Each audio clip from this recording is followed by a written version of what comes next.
Magic Treehouse, Book Number 30, Hurricane Heroes in Texas, by Mary Pope Osborne.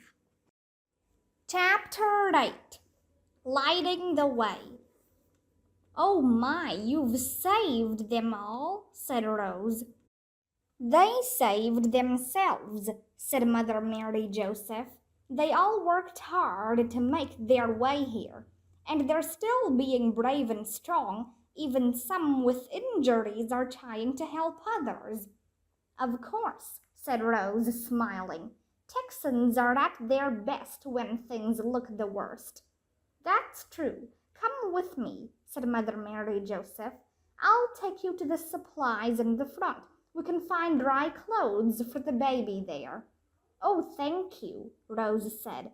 "And dry clothes for Jack and Annie, too, please." "Oh, no, we're fine," said Jack. "We want to help, too," Annie said to Mother Mary Joseph. "What can we do?" The nun smiled. "Perhaps you could try cheering up some of the smaller children," she said. "They are all very frightened by the storm." "Okay, we're pretty good at cheering people up," said Annie. "Wonderful," said Mother Mary Joseph. Then she turned to Rose. "Come, dear, let's find something dry for your beautiful child." "Thank you," said Rose. Carrying Lily, she followed Mother Mary Joseph to the front of the auditorium. "Where to?" Jack said to Annie. "I guess we should just wander around and see who needs us," said Annie. She led the way down a crowded aisle to a far corner of the auditorium. There, some nuns were taking care of the injured. A woman with her arm in a sling was trying to calm her fussy baby. Annie knelt beside her.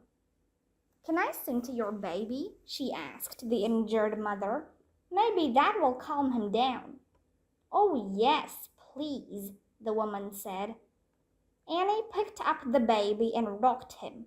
She sang, "Hush, little baby, don't say a word. Papa's going to buy you a mockingbird."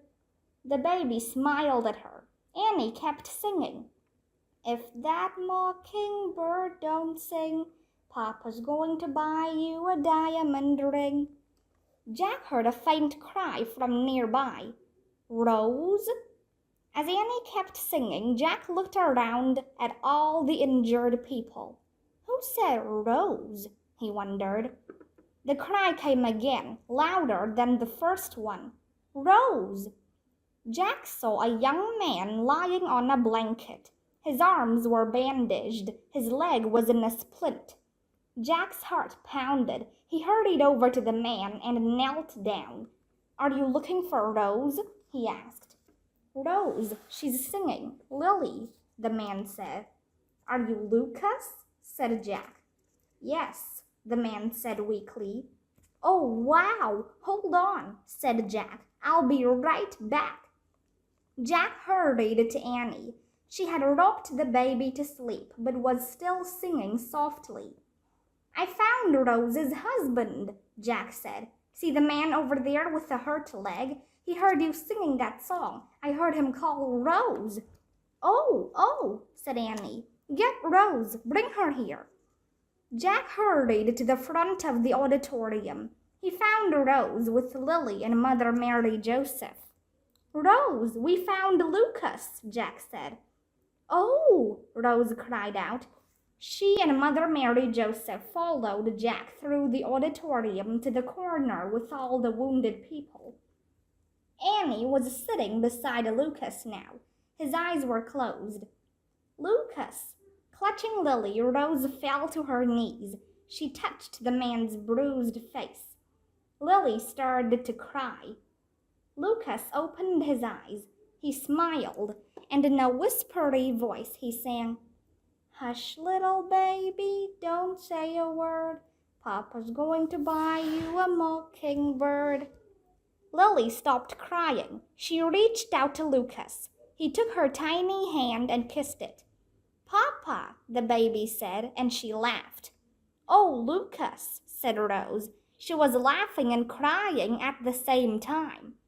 Lucas reached out to her. Rose took his hand and pressed it against her wet cheek. "I was so worried about you," she said. "I'll be fine," said Lucas. "Darling, our house is gone. We've lost everything," said Rose.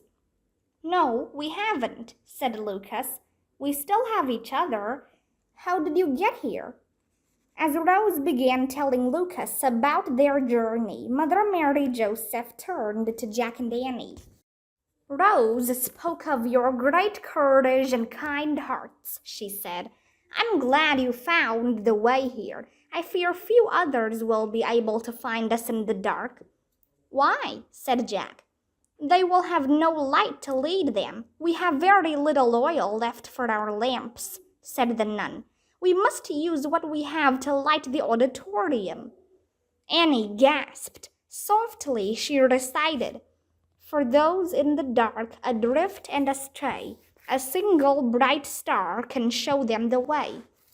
Oh, said Jack. He'd forgotten all about their star necklace. He turned to Mother Mary Joseph. "Can you take us back to Sister Agnes?" "If you like," she said, looking puzzled. She led Jack and Annie out of the auditorium and down the hall. Sister Agnes was still holding her lantern at the window.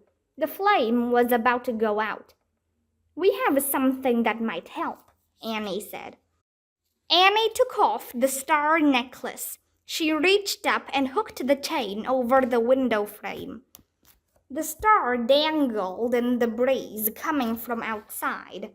Its tiny light was no more than the flame of a birthday candle. "What a lovely thought," Mother Mary Joseph said to Annie. "A lone star, just like our Texas star. Shall we go back to the others now?"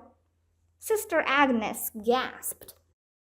The light of the tiny lone star was glowing brighter and brighter and brighter until the hallway was filled with golden light.